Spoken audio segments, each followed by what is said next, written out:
Hello friends, welcome back to another important video where I will be covering the chapter Business Cycles from your JAIIB IEFS paper of JAIIB. Now, have you ever wondered why the economy sometimes feels like a roller coaster ride? One moment the market is booming, salaries are rising, credit is flowing. But next moment layoffs are there, loan defaults and markets are crashing. Why does this happen? Well friends, welcome to the world of business cycles, which is the heartbeat of every economy. In this video, we will understand business cycles in simple terms. We will go step by step, understand what a business cycle is, its characteristics, and the four major phases every economy passes through, that is boom, recession, depression, and recovery. And I will also share practical examples and insights from a banker's lens. So stay with me till the end, since I will also cover some application-based questions towards end of this video. Now friends, before moving ahead with the lecture, don't forget to get your JAIIB Success Blueprint, which is a free 399-page exam cracking ebook just for you. It's packed with case studies, numericals and key questions from all the four papers of JAIIB. This is in fact compilation of most important case studies and questions from my hours of YouTube videos specially designed for all the JAIIB aspirants. So save time, study smart with this ebook. Download now, the link is there in description and pinned comments. Friends, a business cycle refers to the regular ups and downs in the level of economic activity over time. Now this could span months or even years. You can imagine the economy like a clock pendulum, swinging between expansion, that is good times, and contraction, that is bad times. But unlike a clock, this swing is not always regular or predictable. These cycles are delivered by factors like consumer demand, business investment, global events, and even policy changes. And remember, the business cycle isn't just theory. It affects every business decision from hiring and firing to loan approvals and even interest rates. Next, let's break down the unique features of a business cycle. First is, it is synchronic. Friends, the ups and downs usually happen across industries together. If the automobile sector crashes, very soon you will see a ripple effect in steel, banking, real estate and other sectors as well. Then second characteristic is, it has a wave-like pattern. So please note, prosperity and depression appear in cycles, just like waves in the ocean. One leads to the other. Then next is, it is recurring. Friends, a boom is followed by a bust, and this keeps repeating, though timing may vary. The next is, no phase is permanent. That is, there is no forever boom or never-ending recession. Change is inevitable. The next is pervasive impact. So please note, business cycles touch every sector, from kirana stores to multinational banks. And last characteristic is asymmetric movement. That is, downturns are usually faster and sharper than upturns. Panic spreads quickly while recovery takes time. Now friends, before moving ahead with the lecture, don't forget to get your JAIIB resources from the links given in description of this video. All these are hard copy 1000 series question banks of all the four papers of JAIIB delivered straight to your location, be it urban or rural location, without any shipping charges. All the question banks comes with lots of numericals, case studies and questions which are very important for your examination.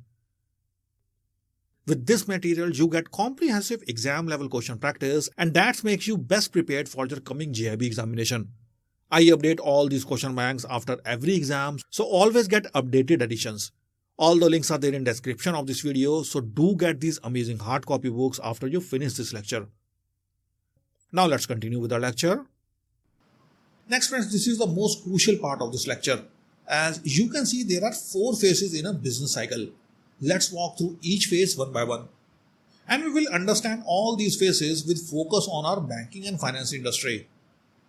So phase 1, as we have seen earlier, is boom phase. So let's start with the most exciting phase, that is boom phase. This is the time when economy is firing on all cylinders.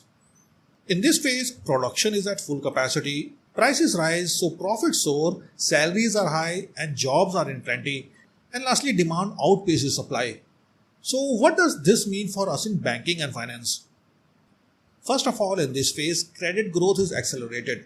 Friends, in this phase, borrowers are optimistic and businesses are expanding. You can see retail customers are taking home loans, car loans and personal loans and availing other type of credits as well.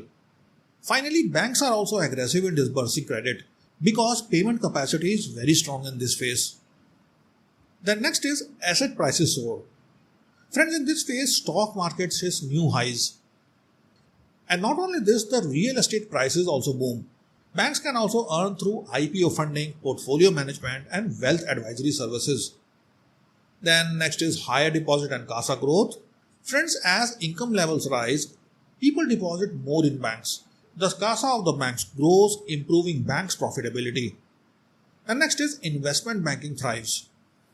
Friends, since in this phase companies raise funds via IPOs, FPOs and NCDs, thus the banks and financial institutions earn from underwriting, advisory and syndication.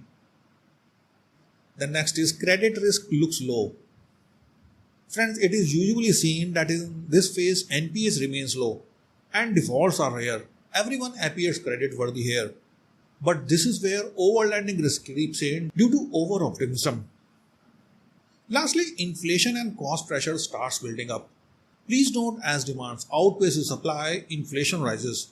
So banks must prepare for future monetary tightening via repo rate hikes and policy adjustments. Lastly, friends, boom feels great, isn't it? But it's also the time to build buffers, strengthen credit appraisal and avoid herd mentality. Why? Because what follows boom is not always better. So in next phase, let's see what happens when this boom becomes a burden, that is recession occurs. So once the boom peaks, demand begins to decline. But producers don't stop immediately. They keep producing. Suddenly there is more supply than demand. Stocks pile up, cash flow gets tight, producers cancel new investments and layoffs begin.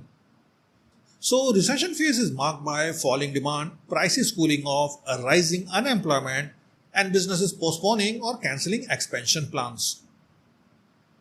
Now in the banking world, this is when loan books start feeling the pressure. Investors get nervous and credit growth slows down. So let's break it down step by step.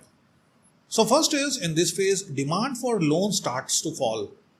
Friends, in this stage, businesses postpone expansion. Retail customers hold off on big purchases, so there are fewer home loans, fewer vehicle loans and other types of credit. Thus loan growth drops down and banks face pressure to meet credit targets. Then second is, asset quality begins to deteriorate. In this stage, borrowers who stretched themselves during the boom now face the heat. Repayment gets delayed, NPAs, that is non-performing assets, starts piling up first in SME and also in unsecured retail loans. For example, in post-COVID 2022, several MSME accounts started slipping after the initial relief period ended. The next is investment activity slows. Friends, in this stage, corporates cut capital expenditure. Thus, project loans dry up, and finally, infrastructure finance and long-term credit demand also sees a sharp dip. The next is stock markets turn volatile. Now, please note, in this stage, FIIs pull their money out. Thus, retail investors starts panicking, banks' treasury income also fluctuates, and finally, mutual funds inflows reduce and investor sentiments turn cautious. The next is cost control becomes the focus. Friends, here banks and NBFCs start reducing discretionary spending. Hiring also freezes and branch expansion plans go on a hold. And digital cost optimization becomes a boardroom topic. And finally, credit risk tightens.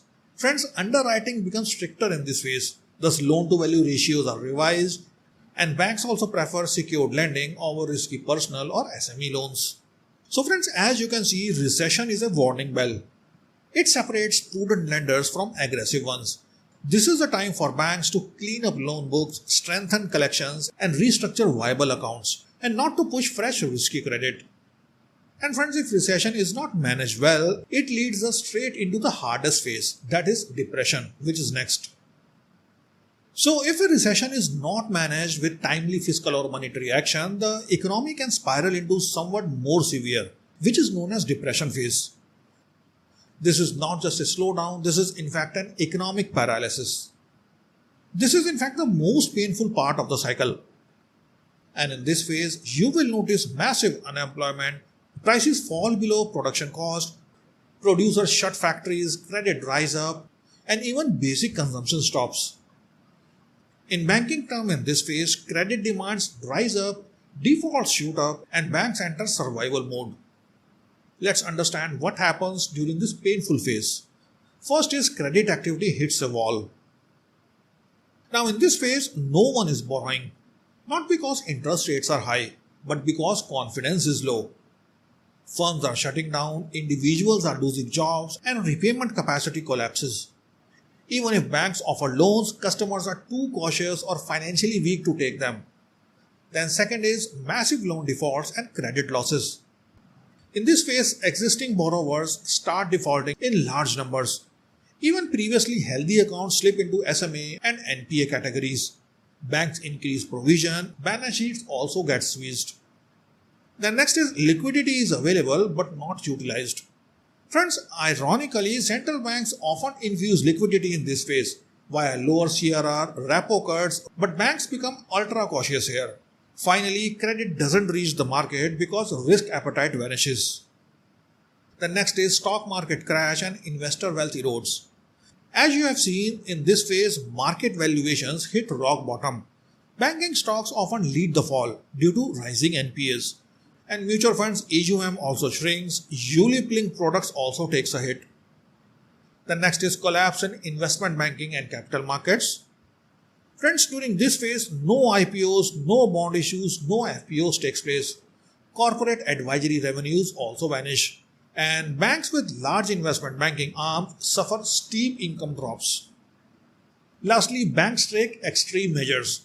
So to cut costs, banks freeze hiring and promotions, close non-performing branches, restructure or write off toxic assets, and lastly exit high-risk loan segments. So friends, depression is not just about numbers, it is about broken trust in financial system. It is when the regulator, government and the bank must collaborate for revival. And they can use tools like recapitalization, loan moratorium and targeted credit schemes. But even in this darkness lies a spark. And that spark leads to next phase, that is recovery. So here's the beauty of business cycles. Even depression plants the seed of recovery. Because during depression, prices are low, so consumers return. Idle workers are ready to work at low wages. Banks begin to lend again. Slowly demand also picks up and finally stock market starts moving. Thus recovery leads to rising demands, fresh production, job creation, and finally investment revival. In this phase, banks don't just survive, they start leading the revival. Let's understand this phase from bankers' point of view.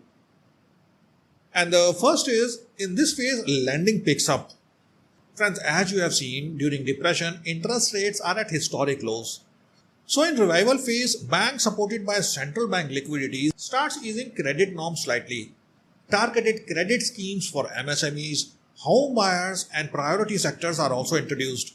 For example, after COVID-19, schemes like ECLGS, that is Emergency Credit Line Guarantee Scheme, helped many banks restart lending to small businesses. Then second is demand slowly returns. Since consumers begin to spend first on essentials, then on big ticket items, banks also see a pickup in home loans, auto loans and consumer durable loans. Even corporates begins to take working capital limits or restart production. Then next is NPAs peak and then stabilize. Friends, in this phase, NPA ratios which surged during depression now starts to plateau. That is, starts to turn flat. Banks also begin aggressive recovery, implement schemes like OTS, that is one-time settlement, and ARC transactions to clean up their books. The next is investor confidence rebuilds. Friends, in this phase, stock markets bounce back.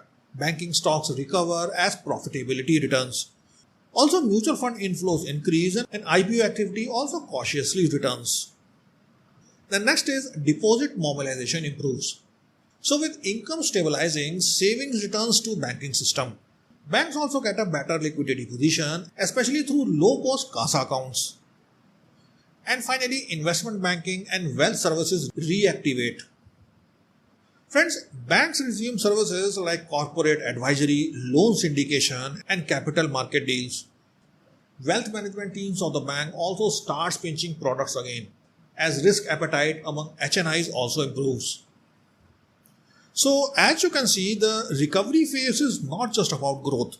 It is about repairing trust, rebuilding credit discipline, and rebalancing risk and returns. This is the best time for bankers to reassess credit models, focus on relationship banking, invest in digital transformation, and finally prepare for next boom, and that too with stronger fundamentals.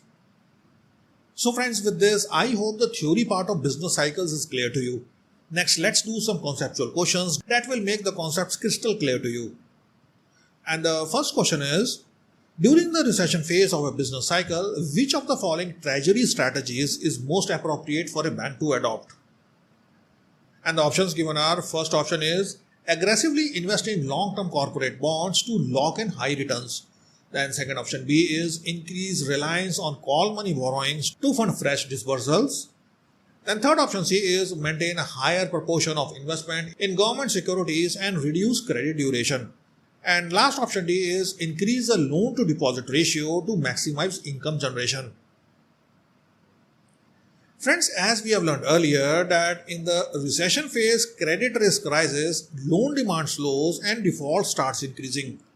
So an ideal treasury response in this phase involves first shifting funds to low risk, high liquidity instruments like government securities, that is GSECs. The next, avoiding long-term credit exposure as asset quality can deteriorate very rapidly. And lastly, preserving capital through duration management, because keeping the investment book short duration reduces interest rate risk when policy changes are uncertain. So please note options A and D increase risk, while option B reflects a funding mismatch. Thus, it's not suitable during slowing cash inflows. Thus, the correct option for the given question is option C. The next question is, in the depression phase of a business cycle, which combination of credit actions is most aligned with sound risk management principles in MSME lending? And these options are given to you. That is, first option is increase unsecured MSME lending and reduce turnaround time to capture market share. The next is extend working capital limits without reassessing existing cash flow conditions. The third option C is push for term loans in stressed sectors assuming quick recovery potential. Then last option D is focus on restructuring viable MSME accounts backed by collateral or CGTMSE type guarantees. Friends, during depression, MSME accounts are very vulnerable due to cash flow disruptions, demand collapse and higher input cost. So in this scenario, a banker must first avoid new risk exposure without cash flow visibility. Then second, use government schemes, example CGTMSE or ECLGS, and collateral back support to restructure viable accounts. Then next is avoid unsecured or sector specific lending as given in options A and D, as they increase risk of default. And finally, reassess working capital limits rather than roll over blindly, which is the core concept of option B. So as you can see, the correct option for the given question is option D. Finally, let's see a last question before winding up this lecture. And the question is, in which phase of the business cycle should branch managers focus on building CASA deposits, cautious credit underwriting, and improving digital customer acquisition rather than pushing aggressive loan growth? And these options are given to you. That is, first option is boom, second option is recession, third option is recovery, and last option D is depression. Friends, the recovery phase is when the economic confidence returns but underlying risk still exists. So in this phase, banks must first prepare for future credit growth by strengthening low CASA deposit. The next is avoid over-aggressive credit until clear visibility of borrower stability. The next is digitally onboard and retail customers, thereby enhancing operational efficiency and reducing acquisition cost. And finally, avoid the mistakes of the boom by adopting measured growth strategies. So as far as this question goes, the correct option is option C. Friends, with this I wind up this lecture. I hope you are clear with this important concept. Lastly, don't miss to get your JAIIB resources from the links given in description of this video. You can get all these books in hard copy as well as online versions. So thank you, and I will meet you again next week in another video.